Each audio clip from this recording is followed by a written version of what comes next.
समबुद्ध्या कार्ये कृते सति मनुष्यः पापं न प्राप्स्यति। अन्यदपि समबुद्धेः वैशिष्ट्यं स्यात् किं भगवन्? आम् अर्जुन, समबुद्धेः महत् वैशिष्ट्यम् अस्ति। यथा समबुद्धियुक्तः मनुष्यः सर्वकर्मबन्धनैः मुक्तः भविष्यति, अस्याः बुद्धेः आरम्भमात्रस्य अपि नाशः न भवति। अस्याः अनुष्ठाने न्यूनता स्यात् चेदपि फलवैपरीत्यं न बाधते। समबुद्धियुक्तेन अनुष्ठानेन तु मनुष्यः संसिद्धः भविष्यति एव। अस्याः स्वल्पमपि अनुष्ठानं जन्ममरणरूपात् भयात् मनुष्यं त्रायते। अनया समबुद्ध्या तु मनुष्यस्य परमकल्याणं हि सम्भवति। अतः त्वमपि समबुद्धियुक्तः भव, कार्यं च कुरु। भगवन्, इयं समबुद्धिः कथं प्राप्यते? कः वा तत् प्राप्तेः उपायः? व्यवसायात्मिका बुद्धिः हि अस्याः प्राप्तेः मुख्योपायः वर्तते।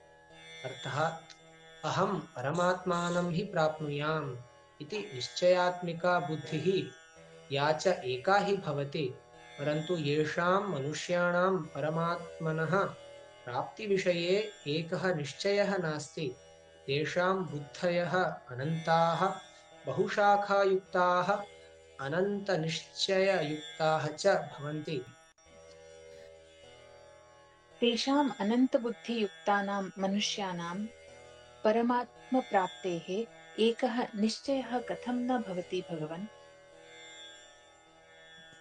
ये कामनासु एव तन्मयाः भवन्ति, येषां स्वर्गप्राप्तिः एव परमं लक्ष्यं स्यात्, ये सकामकर्मपरायणाः फलाभिलाषिणः च भवन्ति, ते भोगादतिरिच्य अन्यत् न किमपि स्यादिति द्रष्टारः परस्परं कथयितारः च भवन्ति, ते केवलं पुष्पितं शोभायुक्तं वचनं हि वदन्ति। यद्वचनं जन्मरूपं फलं यच्छति, अन्यच्च भोगैश्वर्यादिकस्य प्राप्त्यर्थं बहुक्रियावर्णनशीलं स्यात् तत्। तथा वचनैः अपहृतचेतसः ये, तेषां चित्तं भोगेषु एव आकृष्टं भवति। अतः भोगैश्वर्यादिषु ये अत्यन्तम् आसक्ताः, तेषां परमात्मनि एकः निश्चयः न भवति। तदासक्तितः आत्मानं विमोक्तुं मया किं कर्तव्यं भवेत् भगवन्? त्रिगुणमयोऽयं संसारः इति वेदाः वर्णयन्ति प्रायः। अतः अर्जुन, त्वं सकामकर्म त्यज, रागद्वेषादिद्वन्द्वैः मुक्तः भव, नित्यपरमात्मनि एव स्थितः भव। त्वं योगक्षेमस्य अर्थात् अप्राप्तवस्तुनः प्राप्तेः, प्राप्तवस्तुनः रक्षायाः च चिन्तां मा कुरु। त्वं केवलम् ईश्वरपरायणः भव, अर्थात् परमात्मप्राप्त्यर्थं हि दृढनिश्चययुक्तः भव। कश्चन एकं निश्चयं कुर्यात्, तस्य कः परिणामः भगवन्? यथा सर्वतः जलपरिपूर्णे सरोवरे प्राप्ते सति क्षुद्रजलाशयानां तावती आवश्यकता न भवति, अथवा तेषां महत्त्वं न प्रतीयते, तद्वत् वेदज्ञानाम् अर्थात् तत्त्वविदां दृष्टौ अपि सांसारिकभोगानां किञ्चिदपि महत्त्वं न भवति।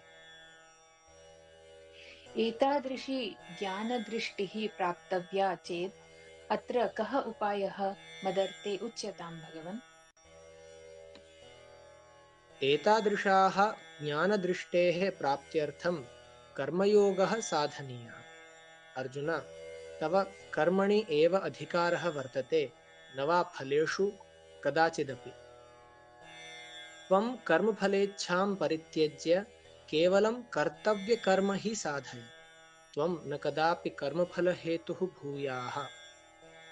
यैः शरीराङ्गैः त्वं कर्म करोषि, तेषु करणेषु अपि तव ममत्वं मा भवेत्। कर्मणि यदि ममत्वमेव न स्यात् तर्हि अहं किमर्थं वा कर्म कुर्यां भगवन्? इत्थं कर्म न करोमि इति आसक्तिः अपि तव मा भूत्। तर्हि त्वं हि वद प्रभो, कर्म अहं केन प्रकारेण करवाणि? सिद्ध्यसिद्धयोः समभवनं हि योगः उच्यते। अतः त्वमपि सङ्गासक्तिं परित्यज्य योगस्थः भव, कर्माणि च कुरु। यदि अनयोः समः भूत्वा कर्म न कुर्यां तदा किं स्यात्? समतायुक्तात् योगात् कामनायुक्तं कर्म अत्यन्तम् अनवरं तुच्छं वा। तस्मात् कारणादेव त्वं योगाश्रितः भव। यतो हि कर्मफलाभिलाषिणः तु अत्यन्तं कृपणाः भवन्ति। अर्थात् ते कर्मफलस्य हि दासाः स्युः। न वा समत्वयोगाश्रिताः भवेयुः कदापि।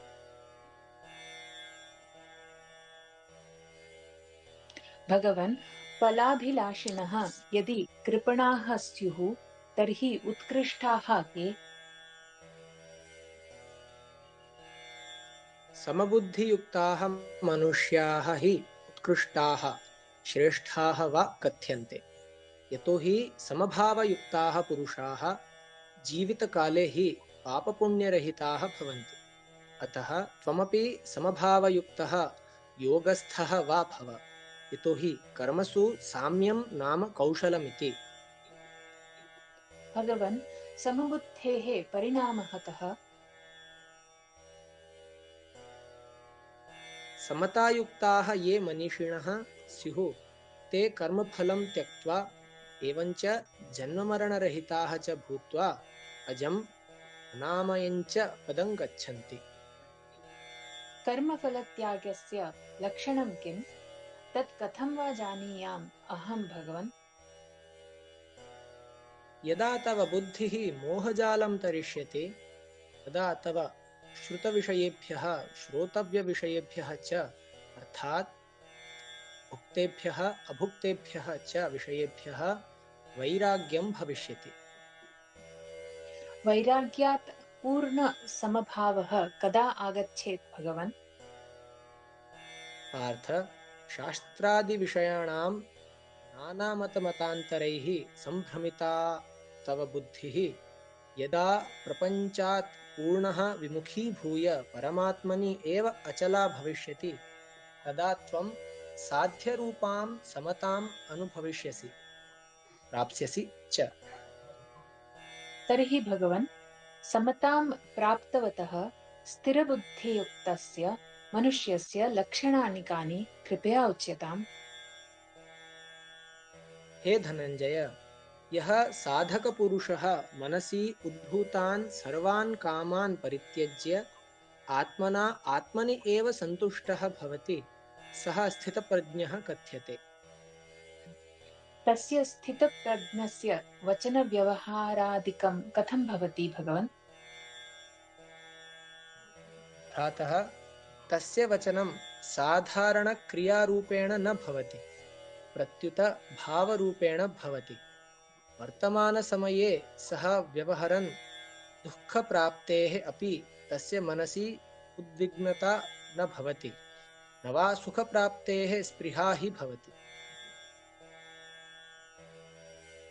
यः रागभयक्रोधैः रहितो भवति सः मननशीलः मनुष्यः स्थितप्रज्ञः आख्यायते।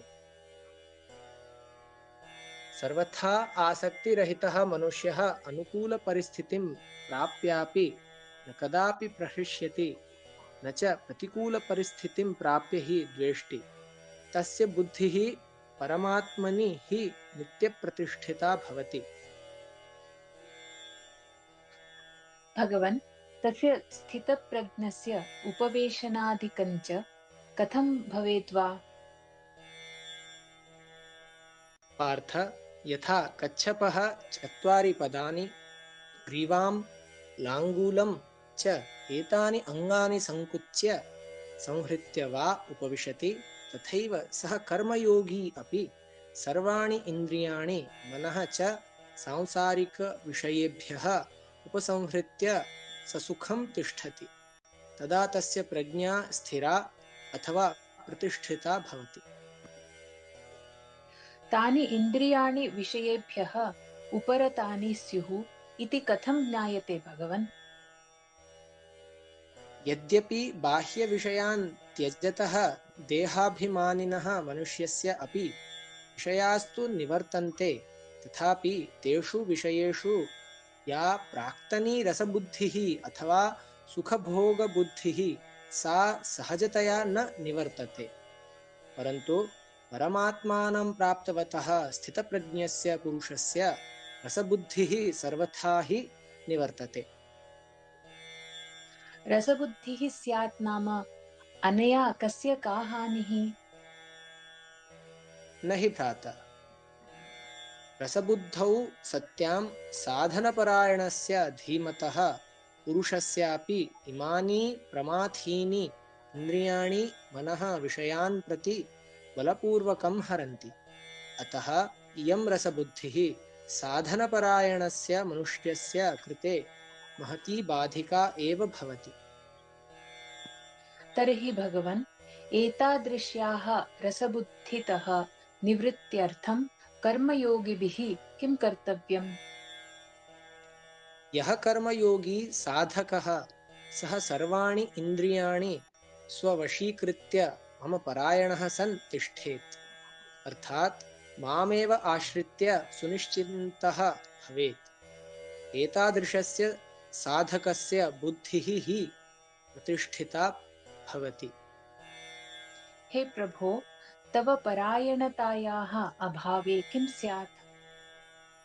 पार्थ, मत्परायणतायाः अभावे विषयाणां भोगानाञ्च विषयेषु स्मरणचिन्तनादिकं भविष्यति। विषयाणां चिन्तनेन का हानिः भगवन्? हानिः तु भविष्यति एव, यतो हि विषयाणां चिन्तनेन तेषु विषयेषु रागः आसक्तिः वा उत्पत्स्यते। तेन विषयरागेण किं भवेत् भगवन्? तस्मात् विषयरागात् तान् विषयभोगान् लब्धुम् अन्तःकरणे कामना उत्पत्स्यते। कामनायाम् उत्पत्तौ सत्यां का बाधा? यदि कामनापूर्तिः न संभवेत् तर्हि सहजतया ततः क्रोधः अभिजायते। क्रोधः तु स्वाभाविकः एव, यतो हि वयं क्षत्रियाः ननु, विना क्रोधं युद्धमपि तु न सम्भवति किल? न हि पार्थ, क्षत्रियाणां विषयमात्रं किम्, अपि तु प्राणिमात्रस्य कृते क्रोधः नितरां दोषाय भवति। क्रोधात् सम्मोहः भवति, अर्थात् क्रोधे जायमाने सति तु मूढता हि वर्धते। मयि मूढता हि आगच्छेत् नाम युद्धादपि इयमेव वरं स्यात् मत्कृते, सम्मोहात् किं स्यात् वा अन्यत् भगवन्? अर्जुन, त्वं मे वचनम् अभिज्ञातुं प्रयत्नं कुरु। त्वं मम प्रियोऽसि, अतः तव हिताय हि अहम् एवं वदन् अस्मि। सम्मोहे प्राप्ते सति किं कर्तव्यं, किञ्च न इति स्मृतिः लुप्ता भविष्यति। त्वम् अत्र किमर्थम् आगतः अस्ति इत्यस्य विषयस्यापि स्मरणं न भविष्यति। अस्तु, यदा स्मृतिः नष्टा स्यात् तदा किं भवेत् भगवन्? अर्जुन, स्मृतौ नष्टायां बुद्धिः नष्टा भविष्यति। साम्प्रतं मया किं करणीयं किञ्च न तीयं विवेकशक्तिः किमपि निश्चेतुम् असमर्था भविष्यति। बुद्धौ नष्टायां चेत् भगवन्?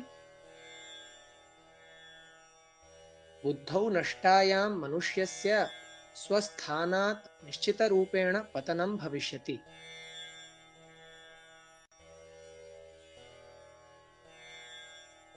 भगवन्, स्थितप्रज्ञः कथम् उपविशति इत्यस्मिन् विषये इतः पूर्वं त्वत्तः मया सम्यक् श्रुतं जातं च, अन्यच्च सः कथं चलति इति विषये अपि श्रोतुमिच्छामि, कृपया वद। पार्थ, तस्य स्थितप्रज्ञस्य चलनम् अपि क्रियारूपेण नैव अपि तु भावरूपेण हि भवति।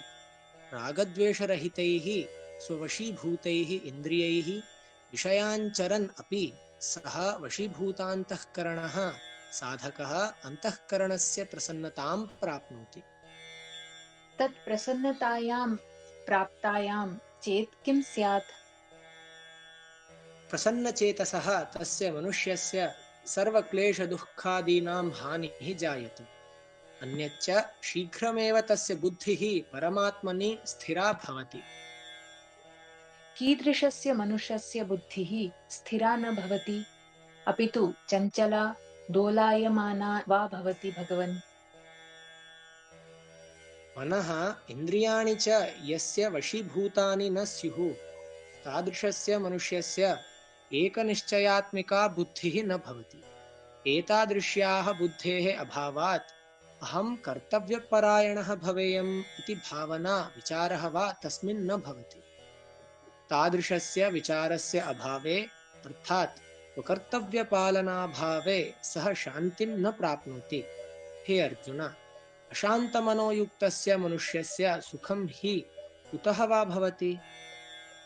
भोगपरायणस्य मनुष्यस्य बुद्धिः स्थिरा भवितुं न शक्नुयात् इति तु स्वाभाविकमेव, परन्तु साधकस्य अपि कदाचित् अस्थिरबुद्धिः दृश्यते। किं कारणं स्यात् तत्र भगवन्? कारणं तु अस्ति एव तत्रापि। यथा वायुः जले चलन्तीं नौकाम् अन्यदिशि हरति, तद्वत् स्वविषयेषु आचरताम् इन्द्रियाणाम् एकमपि इन्द्रियं यत् मनोनुदधाति तत् इन्द्रियसंयुक्तम् एकमेव मनः तस्य साधकस्य बुद्धिं हरति। तर्हि कस्य वा बुद्धिः स्थिरा भवति? यस्य इन्द्रियाणि सम्पूर्णतः स्ववशीभूतानि स्युः, मनसा अपि विषयचिन्तनं न भवेत्, तस्य बुद्धिः हि स्थिरा निश्चला वा कथ्यते। यस्य इन्द्रियाणि अवशीभूतानि स्युः, यस्य च इन्द्रियाणि पूर्णतः वशीभूतानि, तर्हि तयोर्मध्ये किं पार्थक्यं भगवन्? सामान्यमनुष्याणां या रात्रिः अर्थात् यत्र मनुष्याः परमात्मतः सर्वथा विमुखाः सन्ति, तस्यां रात्रौ संयमी मनुष्यः जागर्ति अर्थात् परमात्मानम् अनुभवति। अन्यच्च यस्यां रात्रौ सामान्यमनुष्याः जाग्रति अर्थात् भोगसंग्रहादिषु ते जागरूकाः तत्पराः वा भवन्ति, सा चेत् परमात्मानम् अभिजानतः धीमतः पुरुषस्य दृष्टौ रात्रिः तमः वैव स्यात् इति कथ्यते। संयमिनः पुरुषस्य पुरस्तात् अपि भोगाः तु समायान्ति एव ननु भगवन्? किमर्थं न? भोगाः तु सर्वेषां पुरतः तिष्ठन्ति एव, परन्तु विशेषता यत् संयमिनं पुरुषं ते भोगाः न व्यथयन्ति।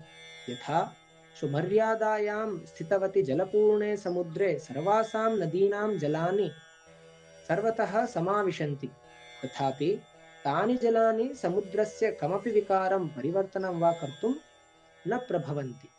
एवमेव तस्य संयमिनः पुरुषस्य पुरस्तात् अपि सांसारिकाः अनेके भोगविषयाः समायान्ति, परन्तु तस्मिन् जने कमपि विकारम् उत्पादयितुं ते न समर्थाः।